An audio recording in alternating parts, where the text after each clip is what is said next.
उरणजवळ 4 ते 5 शस्त्रधारी संशयितांना पाहिले असल्याचा दावा 2 शाळकरी मुलांनी केला आहे। त्यानंतर नौदलाने शोध मोहीम सुरू केली असून हाय अलर्ट जारी करण्यात आला आहे। नौदलाच्या शस्त्रसाठा भांडार INS अभिमन्यूजवळ हे संशयित दिसल्याचा दावा करण्यात आला आहे। नौदलासह लष्कर आणि मुंबई दहशतवाद विरोधी पथकासह सर्व सुरक्षा यंत्रणांना अलर्ट देण्यात आला आहे। ऐतिहासिक 50वा कसोटी सामना खेळणाऱ्या भारताने न्यूझीलंड विरोधी कसोटी सामन्यात चांगली सुरुवात केली, मात्र त्यानंतर भारताची चांगलीच घसरगुंडी उडाली। भारताने दिवसाअखेर 9 बाद 291 धावा केल्या आहेत। पुढच्या 48 तासात मुंबईमध्ये मुसळधार पाऊस कोसळेल असा अंदाज भारतीय हवामान खात्याने वर्तवला आहे।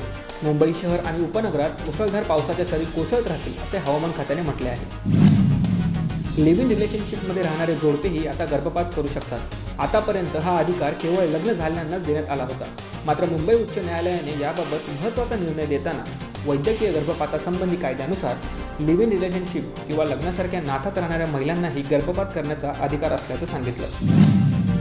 काश्मीर मुद्द्यावरून पाकिस्तानचे पंतप्रधान नवाज शरीफ संयुक्त राष्ट्रात पूर्णपणे तोंडघशी पडले आहेत। काश्मीर प्रश्नी हस्तक्षेप करण्याची नवाज शरीफ यांची मागणी संयुक्त राष्ट्राने फेटाळून लावली आहे। भारत आणि पाकिस्तानने परस्परांशी चर्चा करून काश्मीरसह अन्य वादांच्या मुद्द्यावर तोडगा शोधावा असा सल्ला संयुक्त राष्ट्राने दिला।